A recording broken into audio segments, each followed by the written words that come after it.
Hi everyone, William from Own This Property, and today I'll be talking about Lentor. Now this area is very polarizing. Some people love it, some people hate it.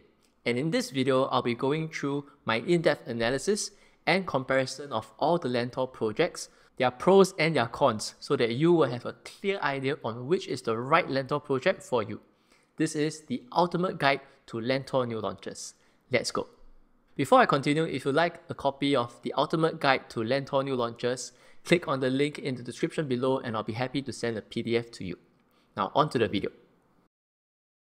First things first, why is everybody talking about Lentor? Now if you follow property news in Singapore, you'll often see Lentor land sales popping up now and then. With 6 confirmed condos and another in the reserve list, this makes it 6 to 7 new launches in a short span of about 3 years. So something must be brewing, right?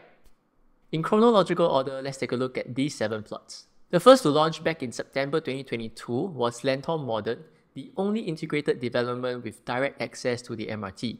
Developed by Google Land, of the 605 units, it is now 95% sold to date. Second was Lentor Hills Residences, launched in July this year.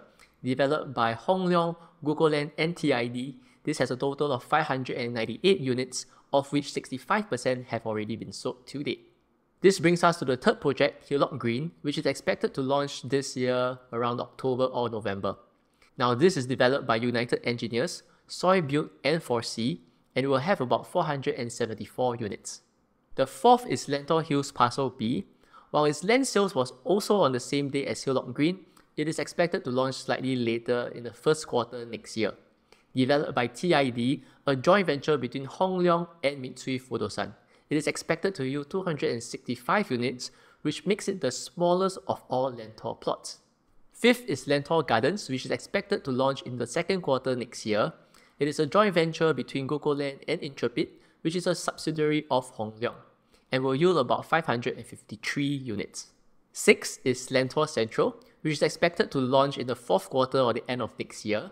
This is a joint venture between Google Land, Intrepid and CSE Land, and will yield about 475 units. Seventh and lastly is the reserve site at Lentor Gardens, which can yield about 500 units. Now that's a really long list. In total, there will be 2,970 confirmed units, of which Hong Leong and Google Land has a hand in all except Hillock Green's 474 units. Google Land is essentially under Hong Leong Group, while other developers involved like TID and Intrepid are also partly owned by Hong Leong or Google Land. It is not an overt statement to say that they are the king of Lentor as described by DBS. Now with so many units in the area, is there an oversupply situation? Back to our area view, Lentor Modern started off with a bang with 9 bids. Developers really like their integrated developments nowadays. Lentor Hills then had 4 bids and it started declining, with Hillock Green having 3 bids, Lentor Hills Parcel B 2 bids, Lentor Gardens with the one and only bid, and finally the most recent Lentor Central with 2 bids. Not only have the overall bidders decreased, but the winning bids price have also decreased. So why has Google Land and Hong Leong doubled, tripled, quadrupled down into the Lentor area? They also see this oversupply situation. They are making a huge strategic move in the area. So it clearly reflects their confidence, but is it warranted? While it certainly seems like there are a lot of units in the area, demand and supply must always be considered on a relative basis. Lentor's transformation and upside comes from it being a new township, much like how Punggol was envisioned about a decade ago. If you thought that the Lentor transformation around the MRT is big, zooming out, you'll just see how massive the transformation is actually going to be. In between Lentor MRT and Springleaf MRT sits 2 huge land plots that are zoned as residential, subject to detailed planning. We also have 2 new government land sales announced at Springleaf MRT, totaling 1,535 units, while the Tagore MRT is also expected to connect these 2 MRTs together. All these transformations bodes well for demand. When there's transformation, there will certainly be growth in the future. However, in areas like this where there are so many developments, there are bound to be winners and losers, and there are certainly a lot of red flags. So how do we spot this? Brings us to our most important segment, the exit strategy. Let's use 2 areas that have very similar attributes to Lentor. This is an area with many developments surrounding the MRT, and determine whether they can even be profitable and how to separate the winners from the losers. First up, I think Tanah Merah is very similar to Lentor because we have over 8 condos surrounding the MRT, and there is also a lack of HDB upgraders in the immediate vicinity. Let's look at 5 of the newest condos in the area. It is proven that in this area that's supposed to be an oversupply, there are still profitable condos such as Optima at Tanah Merah and Grandeur Park Residences, which have annualized gains of 4% and 3.6% respectively. Another thing I noticed is that higher local ownership condos resulted in higher annualized returns and also the most number of profitable transactions. However, Eco, which has a very high foreigner ownership of 11.9%, underperformed, with 2.1% annualized return and only 61.5% of transactions were profitable. Intuitively, this makes sense as foreign buyers have many other reasons why they want to buy a property in Singapore, and they also probably have higher loss tolerances than an average Singaporean buyer. Next, comparing the better performing condos like Optima and Grandeur Park to the underperformance Eco and Urban Vista, we notice another red flag. Eco and Urban Vista attract too many investors who mainly buy one bedrooms to rent out. Many of these investors earn rental income, and the subsequent buyer is also an investor who wants to cut a low price. On the other spectrum, larger units that attract emotional home buyers who are willing to pay more are also too few in these underperforming projects. Hence, the learning points here are, firstly, avoid developments that have too high foreigner ownership, and number 2, avoid developments that only attracts investors. Oftentimes, they have too many small bedrooms. Now, applying this to Lentor, I don't think that the Lentor condos have these red flags. Next, another similar area is Hillview, next to MRT, many developments, and not a lot of HDB upgraders. Taking the 6 latest developments in the area, we can also see that it is very much possible to have highly profitable properties despite being in an area of oversupply. So why did the 99-year properties, the Hillock and Kingsford Hillview Peak, underperform freehold properties? This isn't a debate between whether 99-year or freehold is better.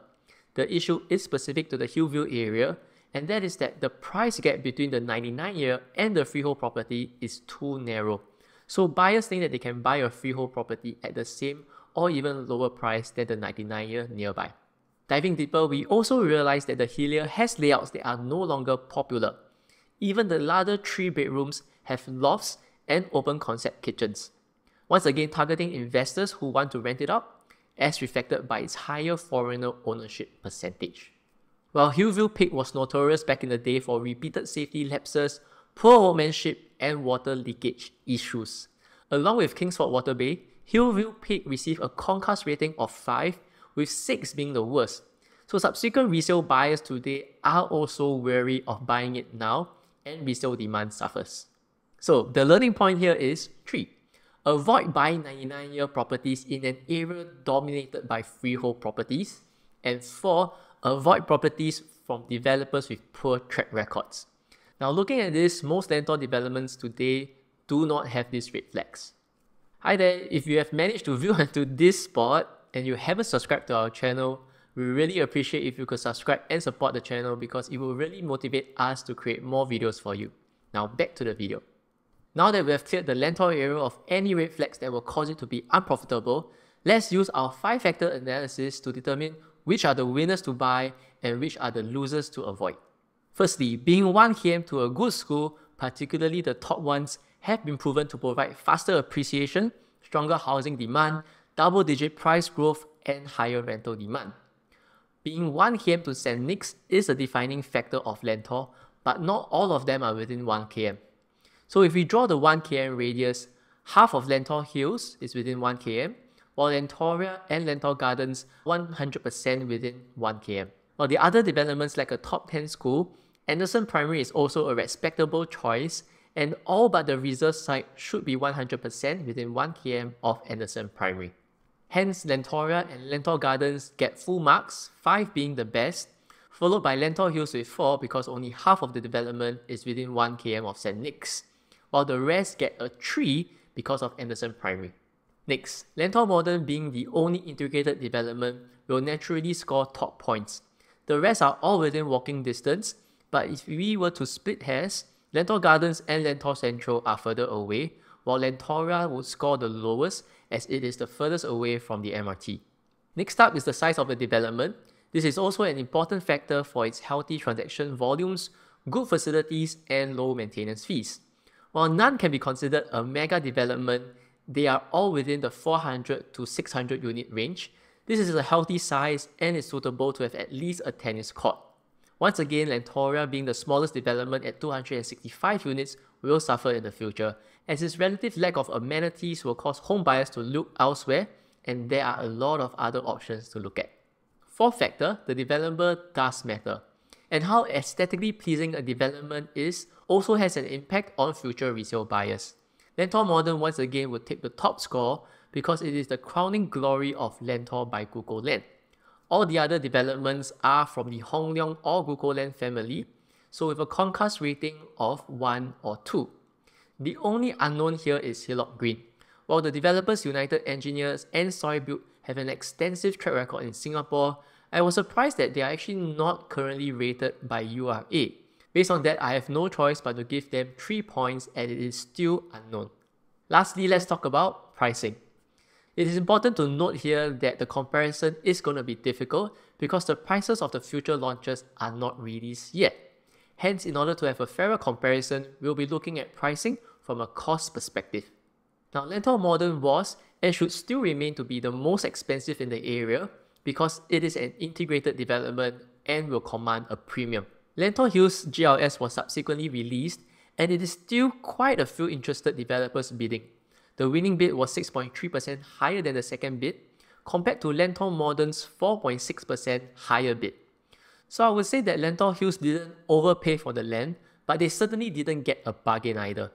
Next, Hillock Green and Lentoria GLS will launch on the same day, and it is clear who the winner and loser is here. Hillock Green's winning bid was only 3.7% higher than the second bid, but it looks like Lentoria overpaid with an 18.9% higher bid than the second bidder. For this, we score Lentoria the lowest here because of its high premium paid for the smallest land in Lentor. Now in 2023, things were different. With the URA harmonization rules kicking in and macroeconomic conditions weighing on sentiments, developers have become more conservative in their bids. I think that this bodes well for you as a buyer, particularly Lentor Gardens, with its one and only winning bid at $985 per square foot PPR for a 100% within 1 km of St. Nicholas Girls' School, versus Lentor Central, which is not within 1 km of St. Nick's, at $982 per square foot PPR. So I think that Lentor Gardens is by far the best price plot in the entire Lentor area. Hence, we rate the development pricing as follows, and all in all, we can clearly see who are the winners and losers. Lentor Modern and Lentor Garden are tied with the most points, and with the former already 94.9% sold, I think that if you are interested in the area today, you should go ahead and get Lentor Hills, which is ranked second. While Lentor Gardens did score better, it will only be launched earlier second quarter next year. I think that the market is now at peak fear stage, which bodes well for buyers who dare to take action and capitalize on the developers' sensitive pricing today. I think that 2024 is going to be the turning point. Developers might actually start pricing developments higher on the back of falling interest rates and sentiments improving. Now, when will this exactly happen? No one really knows. So as an investor, I think that it's actually wiser for you to lock in with certainty at today's pricing rather than bet on the uncertainty next year. We are then left with Hillock Green, which is launching soon. Now, their scoring did suffer due to the developer's lack of a score on Concast. However, it ultimately boils down to price, and if it launches below Lentor Hills' average price of $2,103 per square feet, I think it is safe to buy too. So finally, who should be the people who are buying a new launch in the Lentor area? Apart from Lentor Modern, Lentor Hills and Lentor Gardens are my top picks. They are suitable for 50% own stay and 50% investment. Homeowners in this area will enjoy proximity to nature, overall good quality developers, and a good unit mix for future resale home buyers. However, do be mentally prepared to suffer about 2 to 3 years of construction noise. For investors, I think that the downside risks are limited because these are one of the cheapest OCR new launches in the market today, that have 1 km to a good school and an MRT. It will also experience massive transformation over the next 5 to 10 years. One thing I noted in my previous video and still stand by today is that if you are buying a property in Lentor, do prepare to have a longer holding period. I don't think that these properties are suitable for that quick flip. Thank you for staying to the end of the video. If you are keen to explore the Lentor area, do contact me for a one-on-one consultation because I haven't had the time in this video to go through very important factors such as the stack analysis, unit analysis, and layout analysis, because all these factors do play a huge part in your exit strategy in the future. If you'd like a copy of the Ultimate Guide to Lentor New Launches PDF, which I presented in my video today, or you would like to know other alternative options in the market today, click on the link in the description below, fill up your contact details, and I'll be happy to share more with you. With that, thank you once again for staying to the end of the video. Don't forget to like and subscribe to our channel, and I'll see you in the next video.